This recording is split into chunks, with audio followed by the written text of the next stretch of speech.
Senhor presidente, senhores senadores, doutor Alexandre, senhor presidente, a priori, eu quero me dirigir à nação que assiste a TV Senado, assiste nas outras televisões que estão transmitindo tudo isso.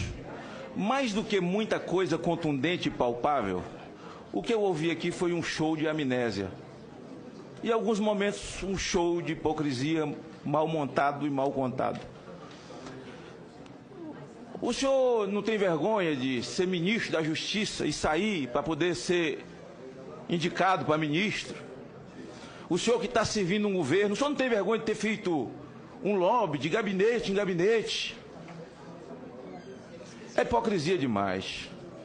Eu vou fazer 16 anos que estou aqui. E todos os ministros que aqui foram indicados foram no meu gabinete. E alguns acompanhados pelos seus respectivos senadores. E muitos estão sentados aqui. Se isso é lobby, o indivíduo foi lá levar o seu currículo, que é o que menos interessa. Porque o indivíduo, quando chega na condição de ser indicado por um tribunal superior, é porque currículo ele tem.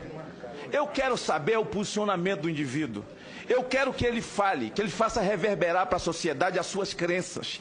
Para que nós possamos saber quem está indo para o Supremo Tribunal Federal. Alguns chegam aqui e vendem a mãe, porque mente tanto. E quando põe a toga, chega lá no Supremo é completamente diferente. Ah, mas o senhor é ligado a um partido político. Nisso aí Temer errou. Tem indicado você, sinceramente. Ele poderia ter aprendido com Lula. Lula indicou um rapaz que ninguém sabia quem era. O PT não conhecia. Jovem, nem o Brasil. Eles não sabiam, ele indicou assim para mostrar que ele não é igual aos outros. Indicou um rapaz chamado Toffoli, você conhece? Ele não era do PT. Ele não tinha ficha assinada no PT. Ele não trabalhou na liderança do PT na Câmara. Ele não foi advogado do PT. Ele não foi da AGU. Ah, brincadeira tem hora. A gente fica perdendo tempo com hipocrisia. Eu quero relembrar a nação exatamente porque é uma amnésia coletiva. Ora, chegaram muitas denúncias contra o senhor.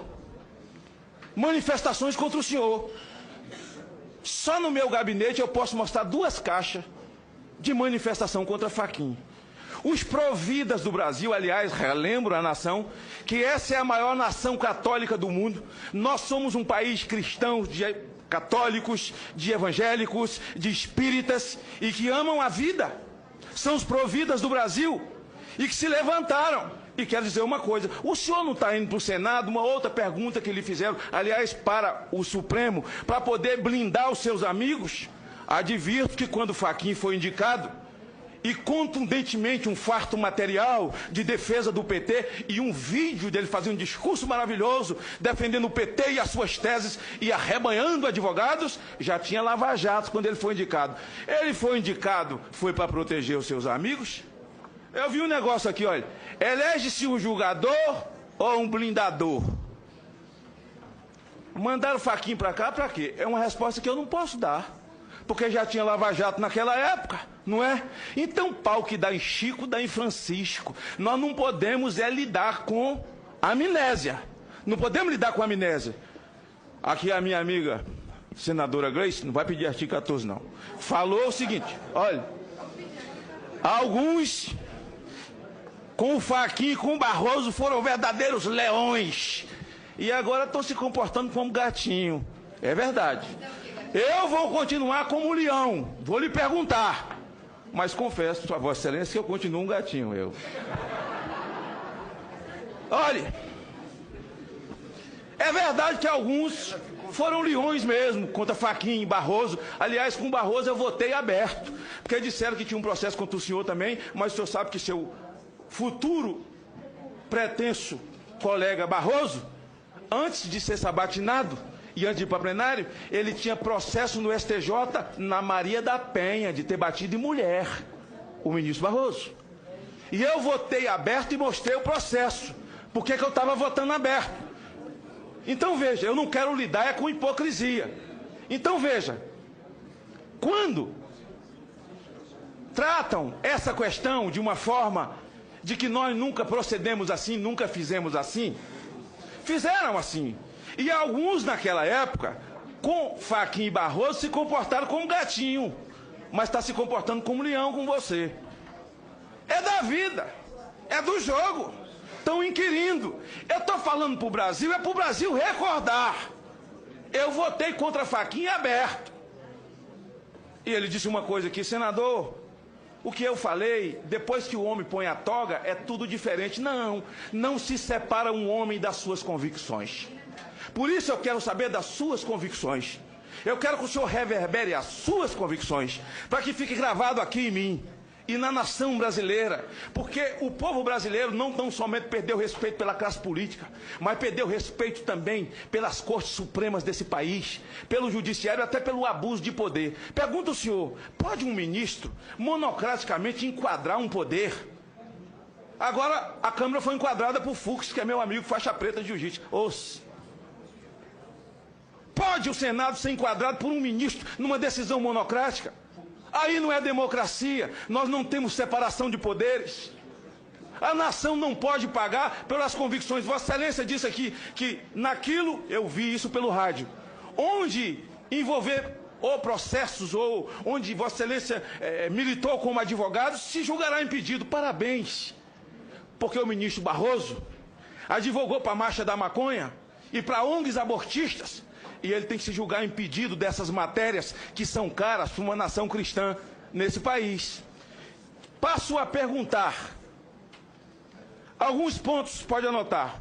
Quero ouvir com a claridade desse momento que Vossa Excelência pensa sobre o aborto. A sua posição, porque para nós é muito cara, porque aborto é assinte contra a natureza de Deus. Drogas. Se esse não é o momento de nós discutirmos ou rediscutirmos o nosso modelo de segurança nacional, porque o nosso modelo hoje de segurança nacional constitucionalmente não cabe no que nós estamos vivendo, e o que nós estamos vivendo necessário se faz que as Forças Armadas se façam presentes. Vamos rediscutir esse tema. Pergunto a Vossa Senhoria, o CNJ foi criado por essa casa.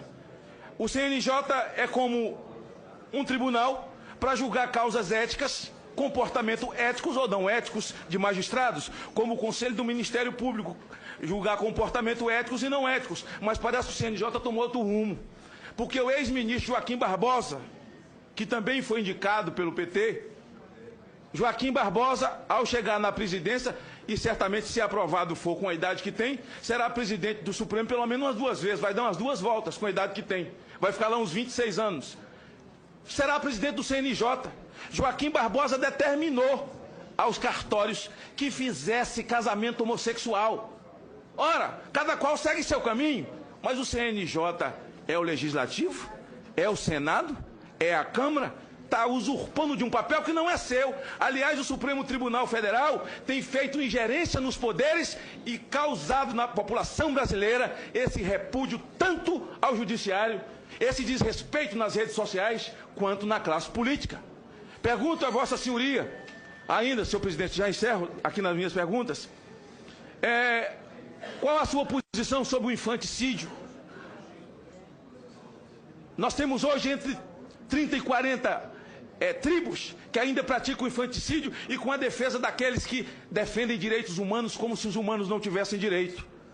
Sua posição sobre isso e a sua posição pelo fato de uma turma do STF ter decidido, dado uma liminar para que o preso receba por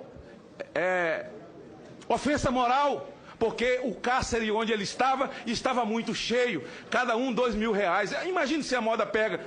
E nós vamos agora indenizar quem anda em ônibus cheio? Porque não tinha que andar com um trem cheio, quem fica numa fila quando devia ter se atendido prioritariamente. Essa posição da Suprema Corte, senador. O ministro Alexandre, gostaria que você comentasse e encerre o senhor presidente dizendo o seguinte: quando o senhor disse, e foi citado aqui não sei por quem, que os manifestantes são baderneiros, não errou não, são baderneiros mesmo. É homem travestido de criança com 17 anos, que não confunde escopeta com chupeta. Quero saber a sua posição sobre redução da maioridade penal numa sociedade. No meu estado, de cada 10 crimes que aconteceu agora, com a greve da polícia, 7 tem um homem travestido de criança com a escopeta na mão e sendo defendido por aqueles que defendem direitos humanos, como se os humanos não tivessem direito. Por isso eu gostaria que Vossa Senhoria fizesse reverberar a sua posição, para que uma nação cristã conheça a sua posição e o povo volte a acreditar. E Lava Jato, encerro, é um patrimônio do povo brasileiro. Gostaria que o senhor descrevesse sobre a sua posição ao chegar ali, a sua posição de independência, de julgar nos autos, porque há muito lhe foi perguntado se lá vai para defender os seus amigos. E se acredita de fato, porque se a Lava Jato erra tanto, nunca reformaram uma vírgula do Moro. Por isso, pergunto qual será lá a sua postura e a sua posição. Com relação às críticas, fiquem em paz, porque todos visitaram todo mundo, todos o beijaram na mão e depois viraram os deuses do Olimpo. Encerro lhe perguntando, virando ministro, quando um cidadão comum, um senadorzinho desse aqui, igual eu, semi-analfabeto, e um deputadozinho ou um vereador, lhe pediu audiência, o senhor vai receber no seu gabinete ou vai receber em pé naquele salão, no meio de um monte de gente, como se Deus você fosse?